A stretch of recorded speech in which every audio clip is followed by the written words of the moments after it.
मी देवेंद्र सरिता गंगाधरराव फडणवीस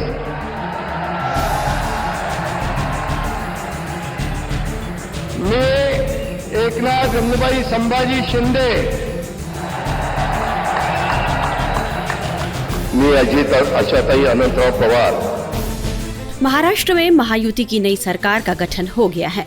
5 दिसंबर की शाम देवेंद्र फडणवीस ने मुख्यमंत्री पद की शपथ ली तो एकनाथ शिंदे और अजित पवार ने उप मुख्यमंत्री के तौर पर शपथ ली।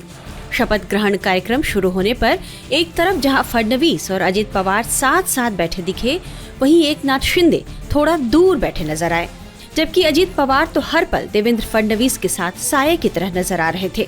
उनके बगल में खड़े रहे, लेकिन एकनाथ शिंदे ने दूरी बनाकर रखी।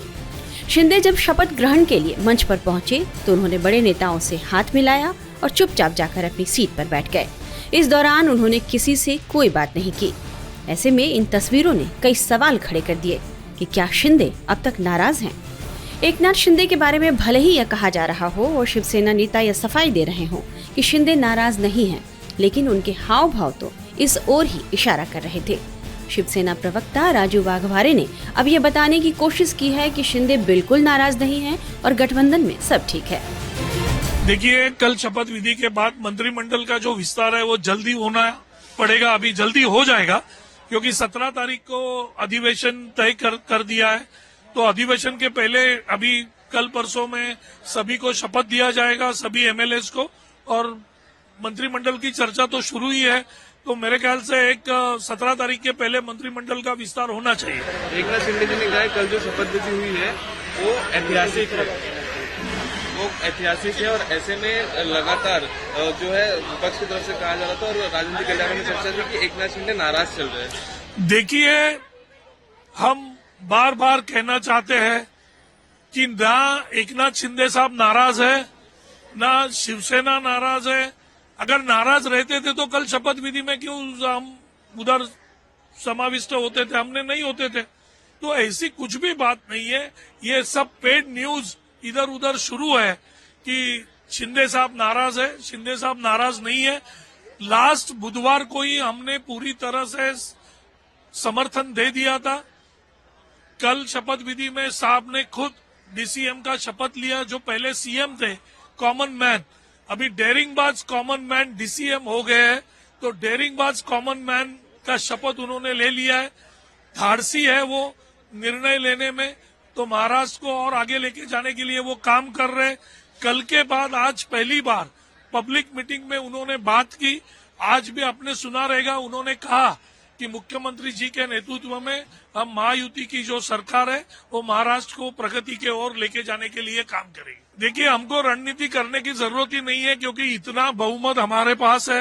ना हमारे में कुछ झगड़े हैं, ना हमारे में कुछ वाद विवाद है। हम सब एकजुटता से महाराष्ट्र को आगे लेके जाने का काम करने वाले हैं। सीएम और दोनों डीसीएम में पूरी तरह से समन्वय है, तो कुछ रणनीति का सवाल नहीं आता है। शपथ विधि का कार्यक्रम हो जाएगा, उसके बाद अब मंत्रिमंडल की चर्चा तो अभी भी शुरू है, तो उसमें पूरी तरह से निर्णय लिया जाएगा। और मंत्रिमंडल में भी जो खातों के ऊपर बंटवारा है उसके बारे में शिंदे साहब जो निर्णय लेंगे वो हमें मंजूर है। वहीं शपथ ग्रहण समारोह के बाद कैबिनेट की पहली प्रेस कॉन्फ्रेंस हुई, जिसे मुख्यमंत्री देवेंद्र फडणवीस ने अकेले ही संबोधित किया। इस प्रेस वार्ता में न तो डिप्टी सीएम एकनाथ शिंदे थे और न ही अजित पवार। देवेंद्र फडणवीस के बाद एकनाथ शिंदे ने अलग से प्रेस कॉन्फ्रेंस की। डिप्टी सीएम बनने के बाद एकनाथ शिंदे की क्या पहली प्रतिक्रिया रही, ये हम आपको सुनाते हैं। ऐतिहासिक शपथ ग्रहण समारोह में देवेंद्र फडणवीस जी के मुख्यमंत्री पद की उन्होंने शपथ ली हुई है।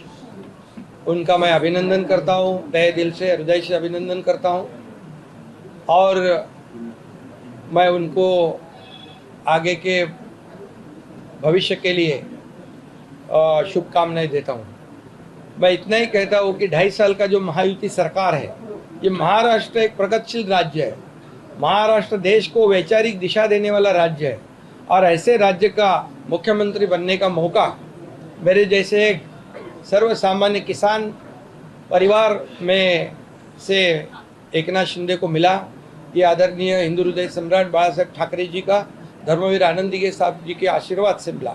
और मैं ये भी कहूँगा कि आदरणीय देश के लोकप्रिय प्रधानमंत्री नरेंद्र मोदी जी, इन्होंने भी हमें पूरा सहयोग किया, पूरी ताकत दी और इस देश के एकदम डैशिंग गृह मंत्री अमित भाई शाह जी, इन्होंने भी हर समय हमारे हर संकट में हमारे पीछे पूरी ताकत से खड़े रहे।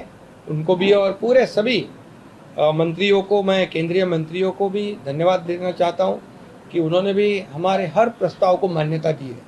और इसीलिए तो हम लोग 2.5 साल में बहुत काम कर सके। एक ऐतिहासिक हमने कितने निर्णय लिए हैं आज तक के इतिहास में, इतने कम समय में इतने ज़्यादा काम, इतने विकास के प्रकल्प और कल्याणकारी योजनाएं कभी भी, मुझे लगता है आप भी याद करो, आपने भी कई सरकारें देखी है, इस 2.5 साल के कार्यकाल में जितने निर्णय हमारी सरकार ने लिए वो ऐतिहासिक है और ये सुनहरे अक्षरों से लिखा जाएगा, ये भी मैं कहता हूँ। और हमारी टीम, मैं था, देवेंद्र जी, अजीत दादा, हम काम कर रहे थे, दिन रात काम कर रहे थे और इस राज्य को आगे बढ़ाने का काम किया। हमारी लाडली बहना, लाडले भाई, लाडले किसान, लाडले ज्येष्ठ नागरिक, सभी लोगों ने भर भर के, लाडली बहना को विशेष तौर से धन्यवाद देना चाहिए कि उन्होंने इस बार किसी का सुना नहीं और सभी लोगों ने इस महायुति सरकार को आशीर्वाद दिए। मैंने कहा था कि 2.5 साल के सरकार के कार्यकाल को ये इस चुनाव में हमें उसका नतीजा देखने को मिलेगा, जनता का आशीर्वाद मिलेगा और यही हमने देखा कि इस बार पूरे मेजॉरिटी नहीं है, ये तो बहुत ही विरोधी पार्टी के विरोधी पक्ष नेता भी नहीं बना पाएंगे। तो इसलिए बहुत कामयाब सरकार रही है और इस कामयाबी के लिए मैं सभी को, मेरे सहयोगी दोनों उप मुख्यमंत्री, उनको भी मैं धन्यवाद दूंगा, हमारे सभी मंत्रियों को धन्यवाद दूंगा कि इतने बड़े पैमाने पर हमने काम किया। और मुझे इस बात की भी खुशी है कि जब हम निकले थे 2.5 साल पहले 40 लोग हमारे साथ थे, आज 57 प्लस 3 60 लोग, ये हमारे विचारधारा के बाला साहब ठाकरे जी को जो विचारधारा है, उनकी विचारधारा को हमने आगे बढ़ाया। उनका जो हिंदुत्व का नारा है उसे और मजबूत किया और विकास का एजेंडा जो है हमने चलाया। हमारा एजेंडा एक ही है, डेवलपमेंट, डेवलपमेंट और डेवलपमेंट। और इसलिए मैं अभी कहा आपको, एक हिंदी में भी कहता हूँ, पहले मैं सीएम मीन्स मैं खुद को चीफ मिनिस्टर नहीं, कॉमन मैन समझता था। अभी मैं डीसीएम हूँ, अभी मैं यही समझता हूँ, डेडिकेटेड टू कॉमन मैन।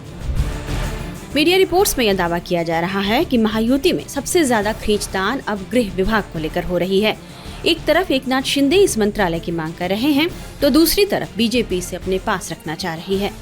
हालांकि विभागों के बंटवारे से पहले अब राज्य के नए मुख्यमंत्री फडणवीस ने यह संकेत दे दिए हैं कि गृह विभाग उनके पास ही रहेगा। एक इंटरव्यू में उन्होंने इस बारे में तर्क दिया है कि गृह मंत्री को केंद्र से कोऑर्डिनेशन करना पड़ता है। वहीं फडणवीस ने यह भी साफ किया है कि शिंदे बिल्कुल नाराज नहीं है। त्यांची बिलकुल नाराजी नव्हती। मी स्वतः त्यांना भेटलो होतो, त्यांची कुठलीही नाराजी त्याच्यामध्ये नव्हती। नाराजीच्या बातम्या जास्त चालल्या, पण कुठलीही नाराजी नव्हती। उलट मी विनंती केल्यानंतर त्यांनी तात्काळ ते स्वीकार केलं। मी त्यांना विनंती केली की मी म्हटलं, मागच्या काळात जेव्हा मला उपमुख्यमंत्री व्हायला सांगितलं तेव्हा मला असं वाटत होतं की मी मुख्यमंत्री आहे तर मी उपमुख्यमंत्री होऊ नये, पण मला नंतर लक्षात आलं की जेव्हा अशा प्रकारचं अलायन्सचं सरकार असतं त्यावेळी प्रमुख व्यक्ती जर सरकारमध्ये नसला तर पक्ष आणि सरकार या दोघांचा समन्वय राहत नाही आणि त्यामुळे त्यांनी ते मान्य केलं।